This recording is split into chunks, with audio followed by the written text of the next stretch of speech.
The red warning lights flashed across every screen in Earth's deep space monitoring station. Captain James Walker stood frozen, his coffee cup halfway to his mouth, as he stared at the readings. The objects had appeared suddenly, emerging from behind Mars' orbit. There were hundreds of them, maybe thousands, moving in perfect formation. "Someone tell me I'm seeing things," he said, his voice steady despite the fear growing in his chest. The control room had gone completely silent except for the steady beeping of the alarm systems. "No, sir," replied Lieutenant Anna Rogers from her station. "We're tracking over 2,000 objects, all larger than our biggest aircraft carriers. They're moving at speeds we've never recorded before." Her fingers flew across the keyboard as she gathered more data. At their current speed, they'll reach Earth in less than 48 hours. Walker put down his coffee and pressed the red button that would alert every major military command center on Earth. He had drilled for this moment countless times during his 15 years with the International Space Defense Force, but nothing could have prepared him for the reality. Within hours, the news spread across the globe. Governments tried to keep the information contained, but amateur astronomers had already spotted the fleet. Social media exploded with pictures and videos of the approaching ships, visible even in daylight as bright points moving across the sky. The UN Security Council called an emergency meeting. Walker found himself addressing world leaders through video conference, explaining what little they knew about the visitors. "We've attempted to communicate using every frequency and method we know," he reported. "So far, they haven't responded to any of our signals." The Chinese general spoke up first. "What about our orbital defense systems?" "All stations are ready," Walker replied. "But given the size and number of their ships, I don't think our current weapons will be enough." They spent the next day preparing. Every military base went on high alert. Civilian defense drills began in major cities. The world's most powerful rockets were armed and ready. For the first time in history, all nations agreed to put their forces under one command: the ISDF. The aliens finally responded 6 hours before reaching Earth orbit. Every screen, phone, and digital display on the planet suddenly showed the same message, written in perfect English: "Your world has been chosen. Surrender now." Walker sat in the command center of humanity's largest space defense platform when the message appeared. He had been chosen to lead the first contact team, mostly because he had been the first to spot them. "Send our response," he ordered. The message was simple: "We wish to talk. We come in peace and hope you do too." The reply came instantly: "There is nothing to discuss. Your civilization is primitive. Your resistance would be pointless. You have 1 hour to surrender." Walker looked at the faces around him: American, Russian, Chinese, Indian, European, all united in this moment. "Send them our terms for peaceful first contact again," he said. "Keep broadcasting on all channels." The aliens' answer came in the form of a bright flash of light.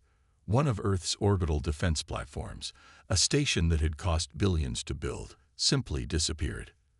There wasn't even debris left. "They're showing us what they can do," Walker said grimly. "Battle stations. Everyone. This is not a drill." The next hour became the longest in human history. Earth's combined military forces launched everything they had: nuclear missiles, laser defense systems, experimental plasma weapons. Humanity unleashed its entire arsenal. Nothing worked. The alien ships had some kind of energy shield that absorbed or deflected everything thrown at them. Their own weapons were beyond anything Earth had imagined. They didn't use missiles or lasers. Their ships simply pointed at a target, and it ceased to exist. Walker watched in horror as military bases across the globe started disappearing one by one. The aliens were precise. They avoided civilian areas, only targeting military installations. It was a careful demonstration of power. "Sir," Lieutenant Rogers called out, her voice shaking. "They're broadcasting again." The message was brief: "This is a small demonstration. Surrender now, or we will expand our targets. You have 1 hour to lower all your defenses and accept our terms." The UN Security Council reconnected in emergency session. Walker listened as world leaders argued about what to do. The Russian president wanted to launch every remaining nuclear weapon at once. The American president suggested trying to negotiate. The Chinese premier calculated that they had already lost 60% of their military capability. Captain Walker, the Secretary General, addressed him directly. You've been watching them closely. What's your assessment? Walker took a deep breath. Their technology is far beyond ours. Our weapons are useless against their shields. But he paused, thinking about something he'd noticed. They're being very methodical, very precise, almost predictable. What are you suggesting? Asked the British Prime Minister. I'm suggesting that while they're more advanced, they might be inflexible. They expect us to either fight conventionally or surrender. Maybe. He stopped as a new alert flashed on his screen. The aliens had started another round of attacks. This time they were targeting power stations and communication centers. Across the globe, cities began going dark. We need more time, Walker said firmly. I recommend we appear to surrender while looking for any weakness. They're advanced, but nothing is perfect. We just need to find the flaw in their systems. The debate was short. With military targets being destroyed by the minute, there weren't many options left. The Secretary General drafted a message of surrender, but Walker added a small change at the end. We need 24 hours to implement the shutdown of all our defense systems. Please confirm. The aliens responded quickly.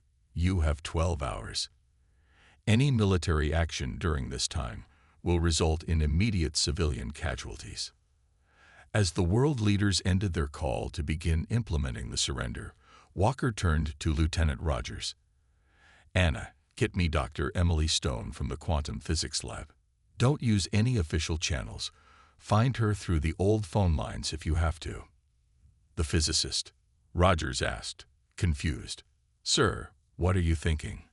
Walker looked up at the main screen, where the alien ships hung in perfect formation above Earth.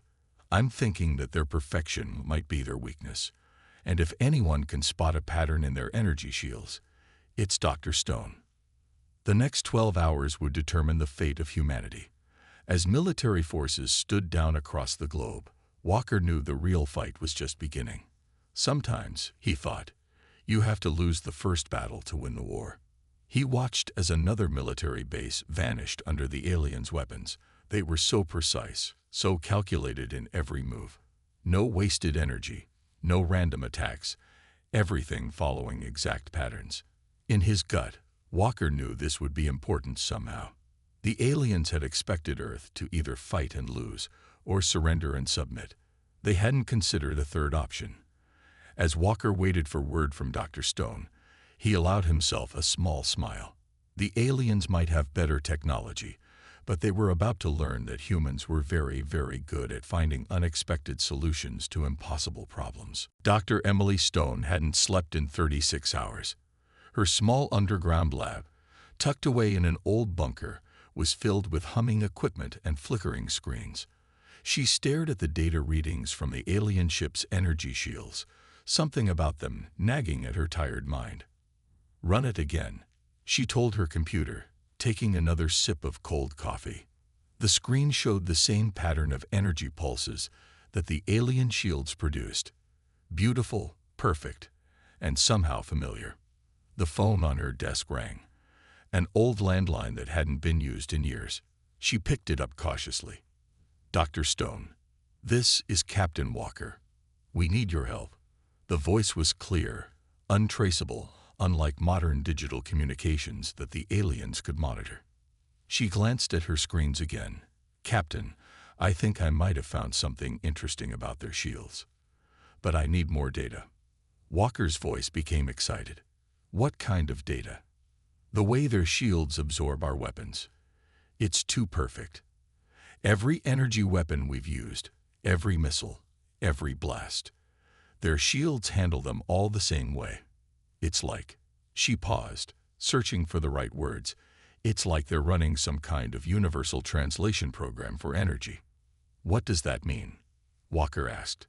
Emily pulled up another screen of data. Their shields don't just block attacks.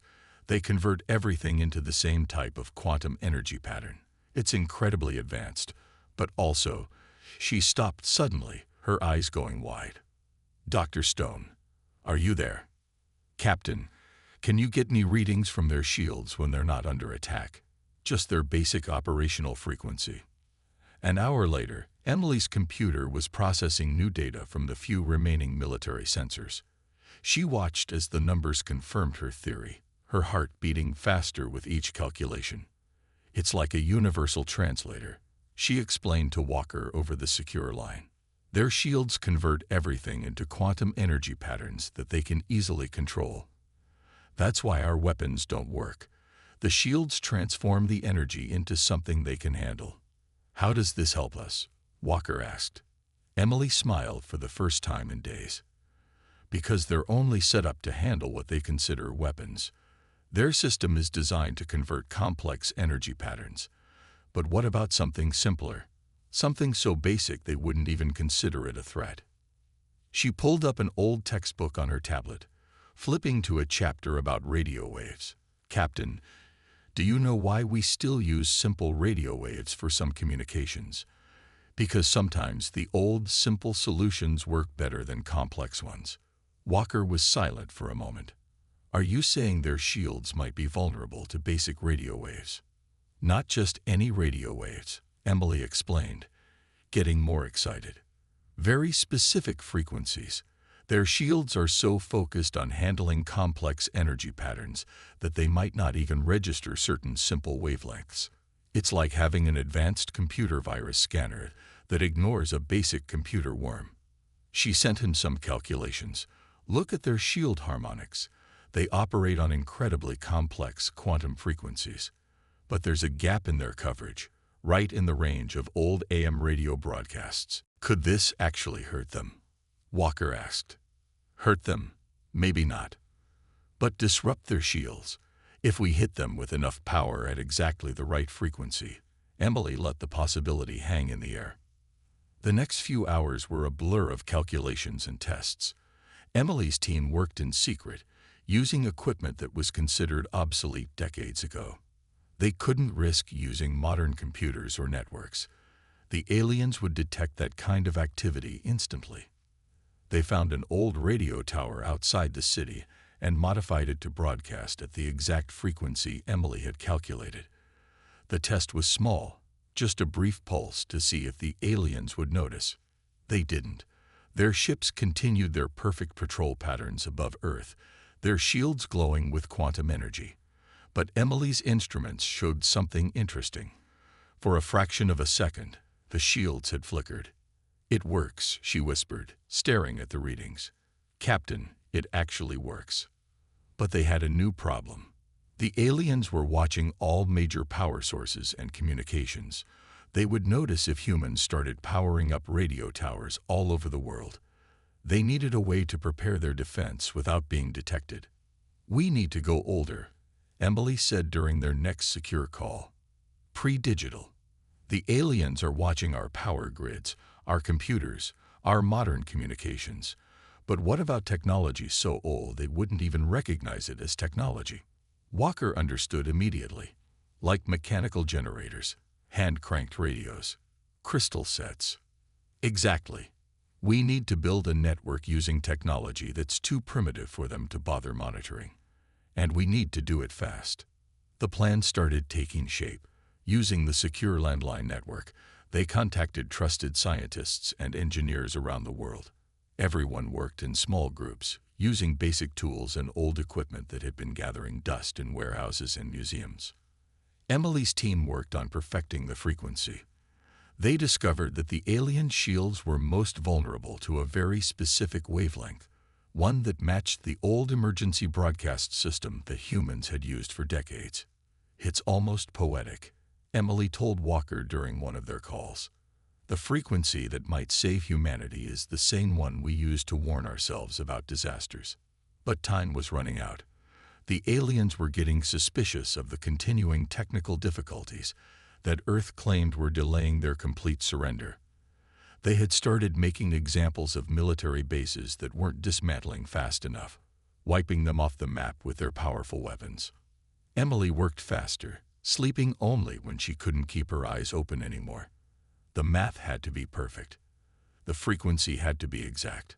One mistake, and they would lose their only advantage. How many radio towers would we need? Walker asked during their latest call. Emily looked at her calculations. To create enough disruption. At least 100 spread across the globe, all broadcasting at exactly the same time, at exactly the same frequency. And we'd only get one chance. The moment we attack, they'll realize what we're doing. Walker was quiet for a moment. Can we do it? Emily looked at her team, at the old equipment they'd salvaged, at the calculations scribbled on paper instead of computers. They were fighting the most advanced technology in the galaxy with equipment from nearly a century ago. Yes, she said firmly, because we have to. She turned back to her work, fine-tuning the frequency that might save humanity. The aliens thought humans were primitive, and maybe they were right. But sometimes, she thought, being primitive might be exactly what they needed to be. Outside, the alien ships continued their perfect patrols, their quantum shields glowing with complex energy patterns, while below them, humans prepared to fight back with the simplest technology they could find. Commander Thomas Reed stood in an old warehouse basement, surrounded by dusty radio equipment. 10 years in special operations hadn't prepared him for this kind of mission. Around him, volunteers worked quietly, cleaning old radio parts and testing equipment that belonged in museums. The northern tower is ready, a young technician whispered, putting down an ancient telephone receiver. They used these old phones now, the kind with actual wires running through underground cables. The aliens didn't even notice them. Reed marked another point on his paper map. They couldn't use digital maps anymore. Too risky. Instead, they worked with printed maps and handwritten notes, like soldiers from a century ago. The door opened, and an old man walked in carrying a heavy box. Found another batch of vacuum tubes, he said proudly. Been keeping these in my garage for 40 years. Knew they'd be useful someday. Reed smiled. All across the world, people were bringing out old electronics, things that had been stored away and forgotten. Radio hobbyists, retired engineers, museum curators, everyone had a part to play. A coded message arrived through the old telegraph system they'd restored. 3 taps, 2 long signals, 4 quick ones. Reed decoded it quickly. Another radio tower was ready in South America. That made 37 so far. They needed at least 60 more. The aliens continued their patrols overhead, their ships casting shadows over cities. They thought they had won. Every day, they watched as humans dismantled their modern military equipment. They didn't notice the old radio towers being quietly repaired, or the mechanical generators being set up in basements and old bunkers. "Commander," called one of his officers. "Captain Walker is on the line." Reed picked up the heavy black phone. These old phones were clunky, but they worked. "Walker, how's our progress?" "Europe's almost ready," Walker reported. "Dr. Stone's frequency modulators are being installed in all the towers. But we have a problem in Asia. The aliens are getting suspicious of some power fluctuations." Reed frowned. They were using old mechanical generators to power the radio equipment, but sometimes they needed to test them. "Tell them to only test at night, and keep it brief. We can't risk the aliens spotting any patterns." The work continued day and night. Reed coordinated with resistance cells around the world, using a network of old technology. Morse code, telegraph wires, analog signals, all the things humans had used before computers. The aliens were so focused on watching digital communications that they missed the simpler signals passing right under their ships. Dr. Stone's team had created hundreds of frequency modulators using old radio parts. Each one had to be precisely tuned to create the exact wave pattern that would disrupt the alien shields. They built them by hand, testing each one carefully. Like tuning a very old radio, she had explained to Reed. One wrong frequency, and we lose our advantage. The resistance grew stronger every day. People found ways to fight back without the aliens noticing. Farmers used their tractors to power generators. Old radio operators taught young technicians how to use equipment that hadn't been touched in decades. Retired engineers came out of retirement to help repair ancient transmission towers. But they also had losses. The aliens destroyed 3 more military bases, thinking they were finding hidden weapons. They didn't realize that the real weapons were the rusty towers and old radios that they passed over without a second look. Time check. Reed called out during one of their daily meetings. Each resistance cell leader reported in through the secure landline network. They had to coordinate their attacks perfectly, all towers broadcasting at exactly the same time. They practiced with very weak signals, just enough to test their timing, but not enough to alert the aliens. Each practice run got better. Each tower crew learned their part in the plan. Reed spent hours studying the alien patrol patterns. They were so regular, so predictable. Every ship followed the same course at the same time, day after day. They never changed their routine because they didn't think they needed to. Pride. Reed muttered to himself. That's their weakness. They're so proud of their advanced technology that they can't imagine being beaten by something simple. A messenger arrived with more coded notes. The resistance in Africa had found 5 more working radio towers. Australia had finished installing their frequency modulators. China had successfully tested their mechanical generators. But they also got bad news. The aliens had noticed some unusual activity in old industrial areas. They were starting to pay more attention to ground movements. The resistance had to be more careful. Tell everyone to stay in the shadows, Reed ordered. No movement during daylight. No testing without direct orders. We only get one chance at this. He looked at the map again, counting the marked radio towers. They were close to their goal. But time was running out. The aliens were getting impatient with Earth's slow surrender. They had started making threats about taking more direct action. A young resistance member brought him a cup of coffee. "Commander, do you think this will really work? Fighting spaceships with radio waves." Reed took the coffee, thinking about everything he'd seen in the past weeks. He'd watched people from every country working together, sharing knowledge that spanned generations. Teenagers learning from grandparents how to repair old radios. Engineers turning scrap metal into precision tools. Everyone doing their part, no matter how small. "Yes," he said finally, "because we're not just fighting with radio waves. We're fighting with everything that makes us human. Our creativity, our adaptability, our determination. The aliens think technology is just about having the newest, most advanced weapons. But real technology is about understanding how things work, and sometimes the old solutions are the best ones." The resistance member nodded and went back to work. Around them, the basement hummed with activity as people prepared for humanity's greatest battle. They would fight the most advanced alien fleet in the galaxy with technology from their great-grandparents' time. Reed turned back to his maps and reports. Tomorrow, they would test another tower. The day after that, another.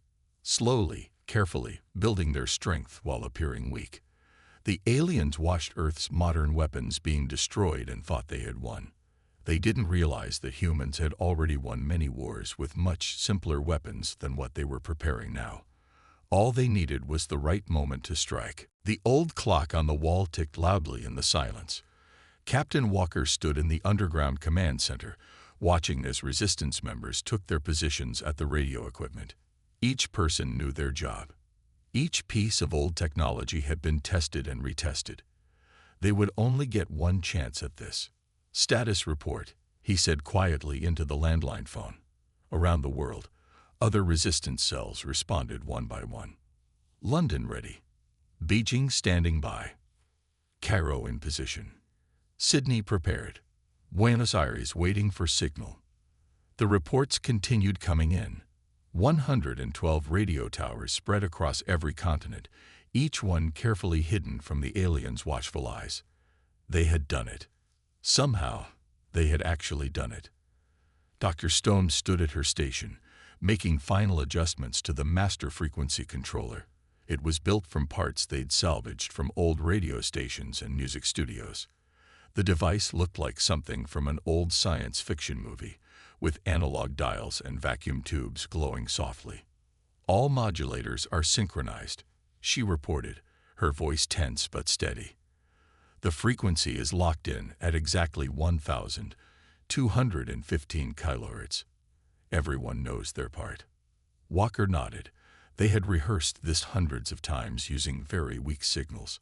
Now they would broadcast at full power, using the old emergency broadcast frequency that Dr. Stone had discovered could disrupt the alien shields. Above them, the alien ships continued their regular patrols. Their sensors scanned for any sign of modern weapons or digital communications. They found nothing unusual, just the expected radiation from Earth's remaining power plants and the weak signals from civilian communications.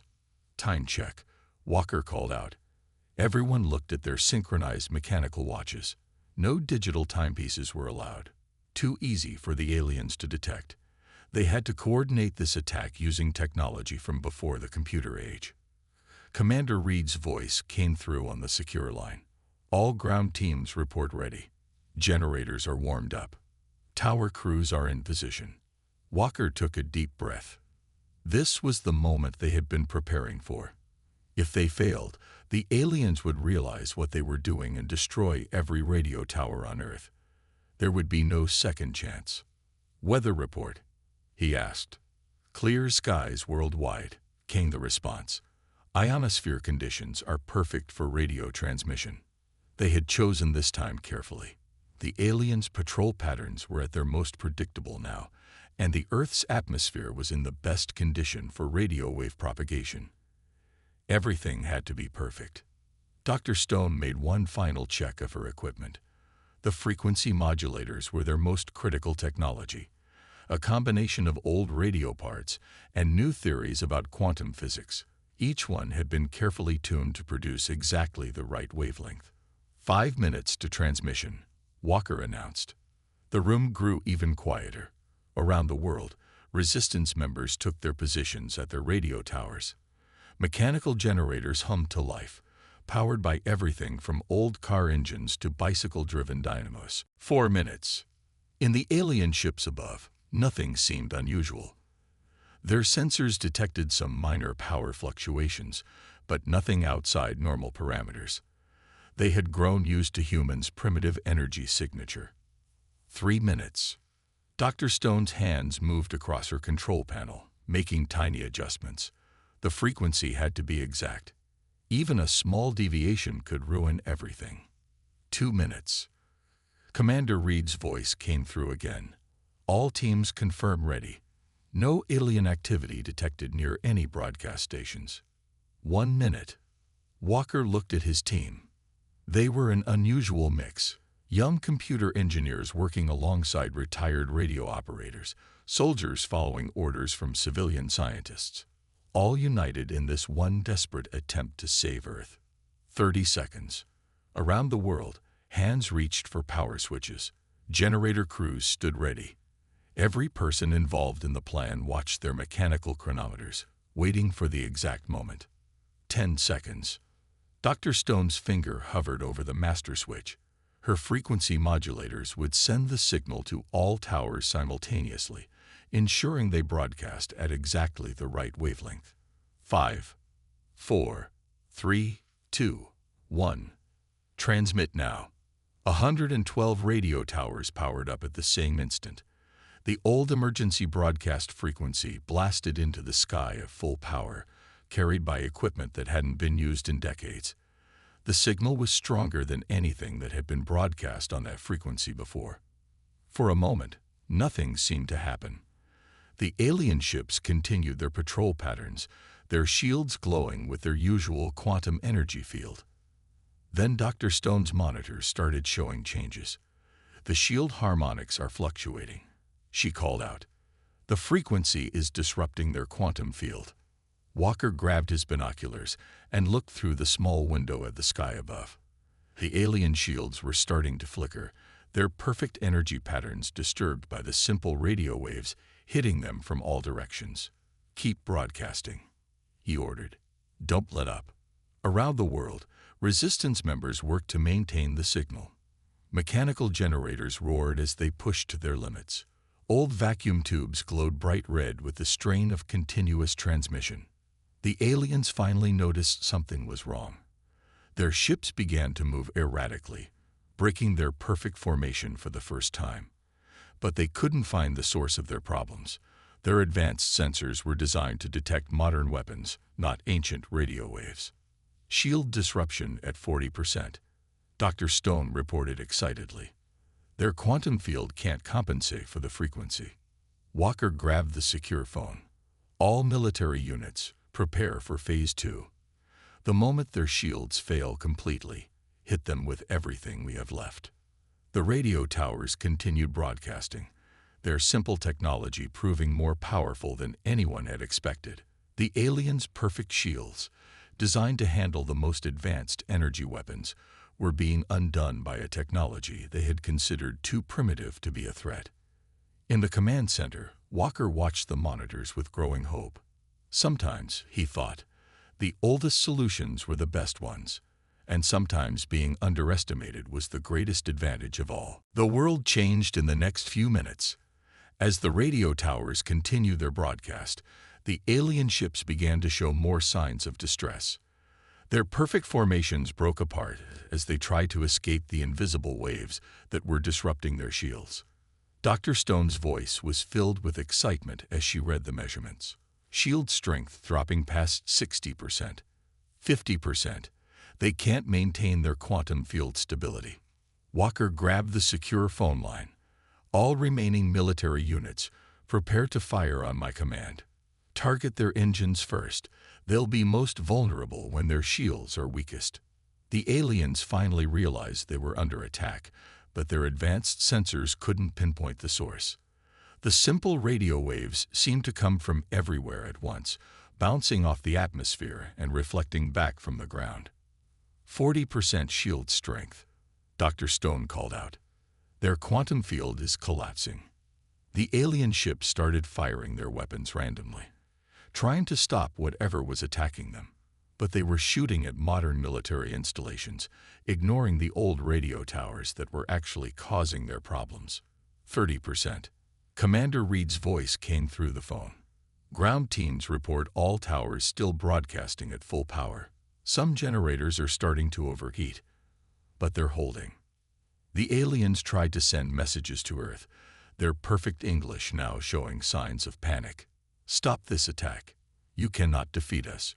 We will destroy your cities." But their threats were empty. Without their shields, they couldn't risk using their most powerful weapons. The energy backlash would destroy their own ships. 20% shield strength.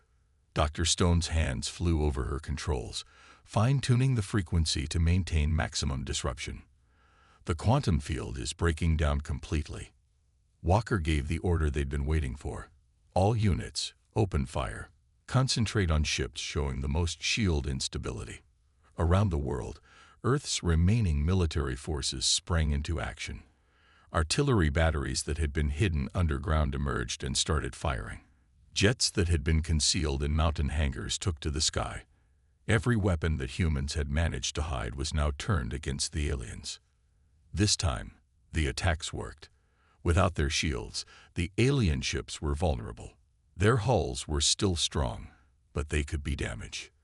The first alien ship fell from the sky over the Pacific Ocean, its engines destroyed by a barrage of missiles. "Shield strength at 10%. Dr. Stone shouted over the noise of celebration in the command center. "They can't restore their quantum field while our broadcast continues." The aliens tried to retreat, but they were confused and disorganized. Without their shields, they had lost their greatest advantage. Some ships crashed into each other as they tried to escape the radio waves. Others were shot down by Earth's weapons, falling from the sky like burning meteors. Walker watched through his binoculars as 3 alien ships crashed into the ocean near the coast. "Keep broadcasting," he ordered. "Don't let up until they're all gone." The radio towers were starting to show signs of strain. Vacuum tubes burned out and had to be replaced quickly. Generators overheated, and crews worked desperately to keep them running. But the old equipment, built to last by engineers from a simpler time, kept working.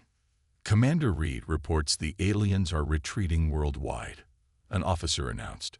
They're trying to get out of range of our broadcast. But retreat wasn't easy for the aliens. Earth's atmosphere, which their shields had previously protected them from, now caused problems for their ships. They couldn't achieve the speeds they needed to escape while their quantum fields were disrupted. More ships fell. The aliens' perfect formation was now completely broken, their careful plans shattered by technology they had considered primitive and harmless. They had expected humans to fight with modern weapons, not old radio waves. 5% shield strength. Dr. Stone's voice was hoarse from shouting readings. Their quantum field generators are burning out. They can't maintain any shield stability. The alien commander's voice came through on all frequencies, no longer calm and superior. Stop. We will leave. We acknowledge your right to defend your world. Walker picked up the radio microphone, an old one that matched the frequency they were using to disrupt the alien shields. Return to your own space, he broadcast. Earth is not what you thought it was. We are not as primitive as you believed. The alien retreat turned into a rout. Ships that could still fly were abandoning their damaged companions, trying to escape Earth's atmosphere. But Earth's military wasn't finished yet. Missiles and artillery fire chased the fleeing ships, destroying many before they could escape. In the command center, Dr. Stone's equipment showed the scale of their victory. Over 60% of their fleet is either destroyed or severely damaged, she reported. The rest are moving out of range as fast as they can. Walker looked at the readings and smiled. Keep the broadcast going for another hour, he ordered. Make sure they don't think about coming back. Around the world, people emerged from hiding to watch the alien ships retreat. The sky was filled with burning debris as damaged ships fell to Earth. The aliens' perfect invasion had been defeated by the very technology they had dismissed as worthless. Commander Reed's voice came through the secure line again. All global units report similar situations. The aliens are running. They're actually running. The command center erupted in cheers. People hugged each other, crying and laughing at the same time. They had done it. They had actually done it. Walker looked at Dr. Stone, who was still monitoring her equipment carefully. How did you feel the first time you realized old radio waves might work against their shields? She smiled, her eyes not leaving the controls. Like I was going crazy. It seemed too simple, too easy. But sometimes the simplest solutions are the best ones. Outside, the sun was setting on a very different Earth than the one that had greeted it that morning. Humanity had faced its greatest threat and survived. Not because they had better technology, but because they remembered their old technology. Not because they were stronger, but because they were smarter. The radio towers continued their broadcast into the night, their simple waves chasing the aliens from Earth's skies. The very technology that humans had almost forgotten had turned out to be their salvation. It was a lesson no one would ever forget. 3 months after the alien retreat, Captain Walker stood in a new command center built from parts of a fallen alien ship. Earth had changed in ways no one could have predicted. The remains of the alien fleet had provided humanity with technology beyond their wildest dreams, but they hadn't forgotten the lesson that saved them. The radio towers are still broadcasting, he asked, looking at the old frequency monitors that now sat next to salvaged alien equipment. Every day, Dr. Stone replied, adjusting both the ancient radio dials and the alien quantum sensors. Different frequencies, different patterns. We're making sure any watching aliens know we can still defend ourselves. The recovery teams had been busy. Every crashed alien ship was a treasure trove of advanced technology. But unlike before, humans were careful about how they used these new discoveries. They didn't just copy the alien devices. They tried to understand them, to find their weaknesses, to make them better. Commander Reed walked in, carrying an old radio vacuum tube in one hand and a piece of alien shield technology in the other. "Look at this," he said, placing them side by side on the desk.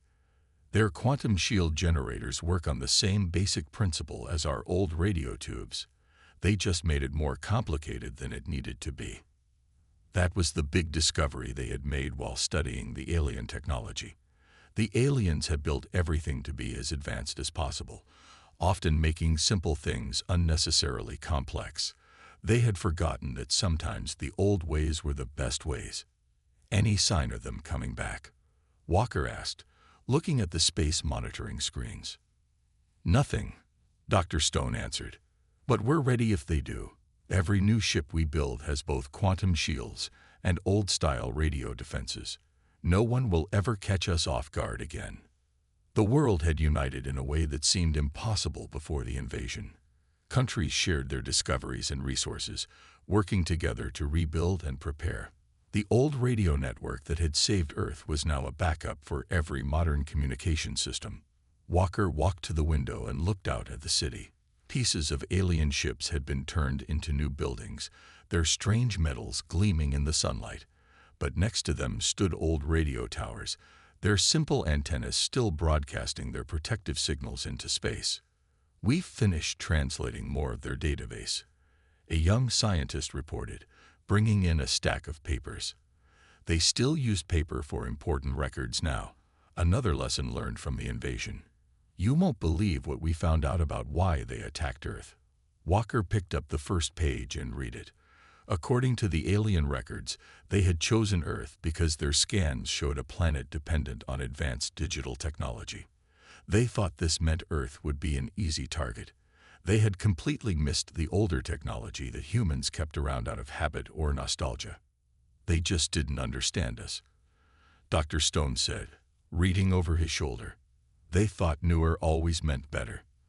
They didn't realize that real progress means keeping what works while looking for better ways."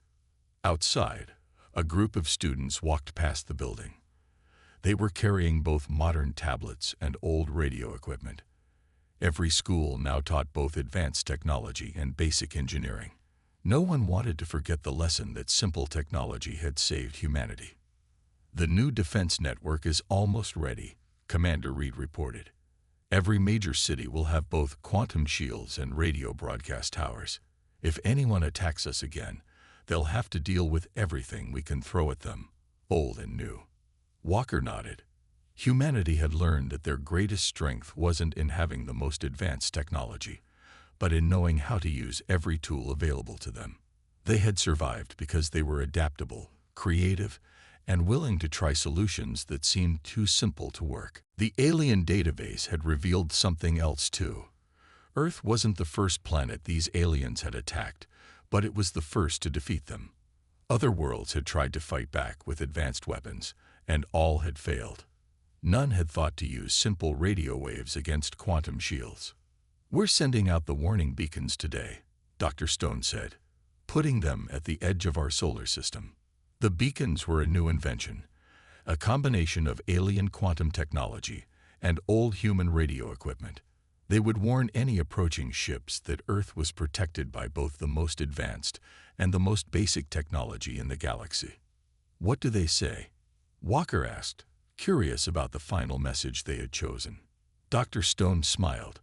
"Just 3 words. Simplicity is strength." The message would be broadcast in both quantum signals and simple radio waves, a demonstration of Earth's new approach to technology. They would advance and grow, but they would never again put all their trust in just one way of doing things. Teams around the world were already working on new inventions, combining alien quantum science with human engineering. They had learned that the best technology wasn't always the most advanced. It was the one that worked best for each specific need. "The aliens thought we were primitive because we still used old technology," Commander Reed said, looking at the radio equipment that had saved the world. "They never understood that keeping old skills alive while developing new ones doesn't make you primitive. It makes you wise." Walker walked back to his desk, where pictures of the invasion day sat next to pieces of alien technology. The contrast reminded him of how far they had come and how much they had learned about themselves in the process. "What do you think they'll say about us 100 years from now?" he asked. "When they tell the story of how humanity beat an alien fleet with old radio waves." Dr. Stone thought for a moment. "They'll say we won because we remembered something important. That progress isn't about throwing away everything old. It's about learning from the past while building the future." Outside, the sun was setting on a changed Earth. Alien ships would think twice before attacking this planet again. Humanity had proved they could defend themselves with everything from quantum physics to radio waves, and they were getting stronger every day. But more importantly, they had learned to value all their knowledge, both old and new. That lesson would serve them well as they took their first steps into a larger galaxy, ready to face whatever challenges waited among the stars.